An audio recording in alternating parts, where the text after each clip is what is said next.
விசுவாசத்தின் பலன். அவரை நீங்கள் காணாமல் இருந்தும் அவரிடத்தில் அன்பு கூறுகிறீர்கள். இப்பொழுது அவரை தரிசியாமல் இருந்தும் அவரிடத்தில் விசுவாசம் வைத்து சொல்லி முடியாததும் மகிமையால் நிறைந்ததுமாயிருக்கிற சந்தோஷம் உள்ளவர்களாய் களிகூர்ந்து உங்கள் விசுவாசத்தின் பலனாகிய ஆத்தும ரட்சிப்பை அடைகிறீர்கள். விசுவாசிகள் பல தேசங்களிலே சிதறியிருக்கிறார்கள். அவர்களில் சிலர் புதிய விசுவாசிகள், வேறு சிலர் விசுவாசத்தில் வளர்ச்சியும் முதிர்ச்சியும் அடைந்திருக்கிறவர்கள். எல்லா விசுவாசிகளிடத்திலும் கர்த்தரை பற்றும் விசுவாசம் காணப்பட வேண்டும். எல்லா விசுவாசிகளும் கர்த்தரிடத்தில் அன்பு கூற வேண்டும். நாம் இயேசு கிறிஸ்துவை காணாமல் இருந்தும் அவரிடத்தில் அன்பு கூறுகிறோம். இயேசு கிறிஸ்துவை விசுவாசிப்பது என்பது வேறு, இயேசு கிறிஸ்துவில் விசுவாசம் வைத்திருப்பது என்பது வேறு. பிசாசுகளும் இயேசு கிறிஸ்துவை விசுவாசித்தன, ஆனால் அவை இயேசு கிறிஸ்துவில் விசுவாசம் வைக்கவில்லை.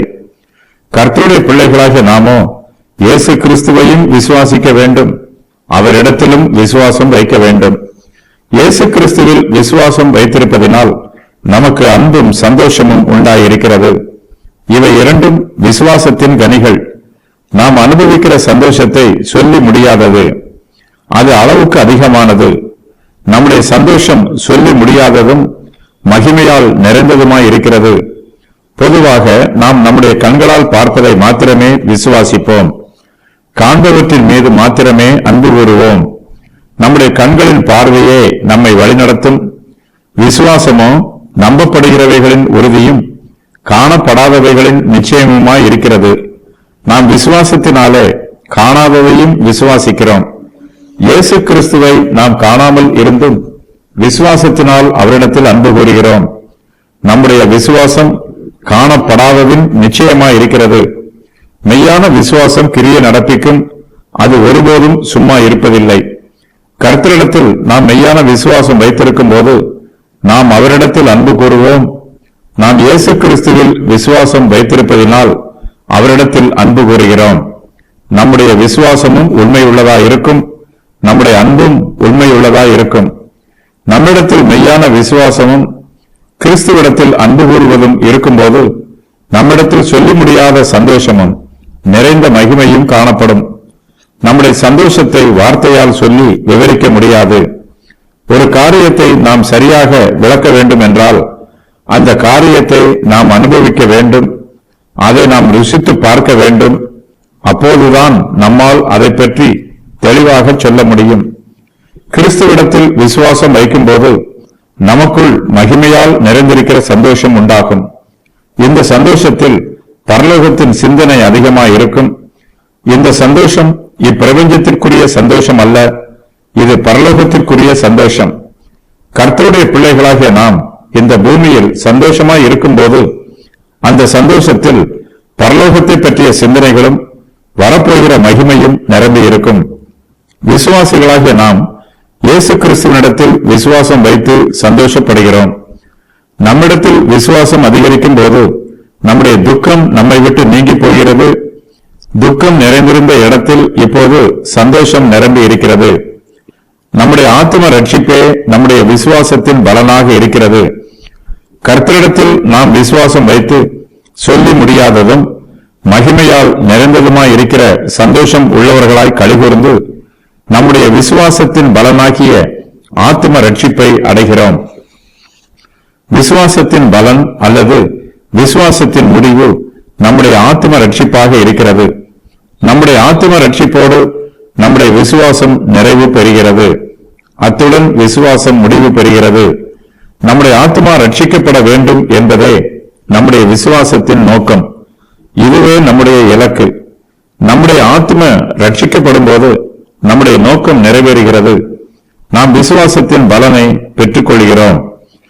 கர்த்தரை விசுவாசிக்கிற ஒவ்வொருவரும் ஒவ்வொரு நாளும் நம்முடைய ஆத்ம ரட்சிப்புக்கு நேராக நெருக்கமாக முன்னேறி வந்து கொண்டே இருக்கிறோம். ஒவ்வொரு விசுவாசியும் தன்னுடைய ஆத்மாவில் விசுவாசத்தினால் அனுதினமும் ரட்சிக்கப்பட்டுக் கொண்டிருக்கிறார். விசுவாசிகளின் இருதயத்தில் பரிசுத்தமும் பரலோகத்தை பற்றிய சிந்தையும் நிரம்பி இருக்கும். பரலோகத்தில் பிரவேசிக்கும் போது நாம் பெற்றுக்கொள்ளப் போகிற ஆசீர்வாதங்களை விசுவாசிகளாகிய நாம் இப்பிரபஞ்சத்திலேயே பெற்றுக்கொள்ள ஆரம்பித்து விடுகிறோம். நம்முடைய ஆத்மாவின் பரிசுத்தமும் பரலோகத்தை பற்றிய சிந்தையும் நமக்கு பரலோக ஆசீர்வாதத்தின் அச்சாரமாக கொடுக்கப்படுகிறது. கர்த்தருடைய பிள்ளைகளாகிய நாம் இந்த உலகத்தில் ஜீவித்தாலும் நாம் இந்த உலகத்திற்கு உரியவர்கள் அல்ல. இயேசு கிறிஸ்துவின் நாமத்தின் நிமித்தமாய் விசுவாசிகளாகிய நாம் இந்த உலகத்தில் ஏராளமான காரியங்களை இழந்து போகிறோம். இப்பிரபஞ்சத்தின் காரியங்களுக்கு நாம் தோற்று போனவர்கள் போல இருக்கிறோம். இப்பிரபஞ்சம் நமக்கு சொந்தமில்லை. ஆனால் நம்முடைய கர்த்தரோ நமக்கு பரலோகத்தை சுதந்திரமாக வாக்கு பண்ணி இருக்கிறார். இந்த உலகத்தில் நாம் இழந்து போவதை அதிகமாய் சிந்தித்து பார்க்காமல் பரலோகத்தில் நாம் பெற்றுக்கொள்ளப் போகிற ஆசீர்வாதங்களை அதிகமாய் சிந்தித்து பார்க்க வேண்டும். நம்முடைய விசுவாசத்தின் நிமித்தமாய் நாம் உலக பிரகாரமான பொருட்களை இழந்து போகலாம். இப்பிரபஞ்சத்தின் சந்தோஷத்தை நம்மால் அனுபவிக்க முடியாமல் போகலாம். இயேசு கிறிஸ்துவின் நிமித்தமாய் நம்முடைய உற்றார் உறவினர்களில் சிலரையும் நம்முடைய சிநேகிதர்களில் சிலரையும் நாம் இழந்து போக வேண்டியது வரலாம். நம்முடைய ஆத்தும ரட்சிப்புக்காக நாம் எதையும் இழந்து போக ஆயத்தமாய் இருக்க வேண்டும். கர்த்தரை விசுவாசிக்கும் போது நம்முடைய விசுவாசத்தின் பலனாக நாம் நம்முடைய ஆத்தும ரட்சிப்பை அடைகிறோம். இப்பிரபஞ்சத்தின் ஆசீர்வாதங்களை விட நம்முடைய ஆத்தும ரட்சிப்பே நமக்கு மேன்மையானது. விசுவாசிகளாகிய நாம் ஒவ்வொரு நாளும் கர்த்தரை நோக்கி பார்த்து ஜீவிக்க வேண்டும். விசுவாச ஜீவியத்தில் முன்னேறி வர வேண்டும். தேவனுடைய மகிமையும் நம்முடைய விசுவாசமும் ஒன்றுக்கொன்று தொடர்புடையது. விசுவாசத்தினால் மாத்திரமே தேவனுடைய மகிமையை நம்மால் தரிசிக்க முடியும். தேவன் தம்முடைய கிருபையினால் நம்மை ரட்சித்து மகிமையால் நிறைந்திருக்கிற சந்தோஷத்தினால் நம்மை நிரப்புகிறார். இதுவே நமக்கு கிடைக்கிற மிகப்பெரிய ஆசீர்வாதம். உலகத்தின் சந்தோஷத்தை விட தேவனுடைய மகிமையால் நிறைந்திருக்கிற சந்தோஷமே மெய்யான சந்தோஷம்.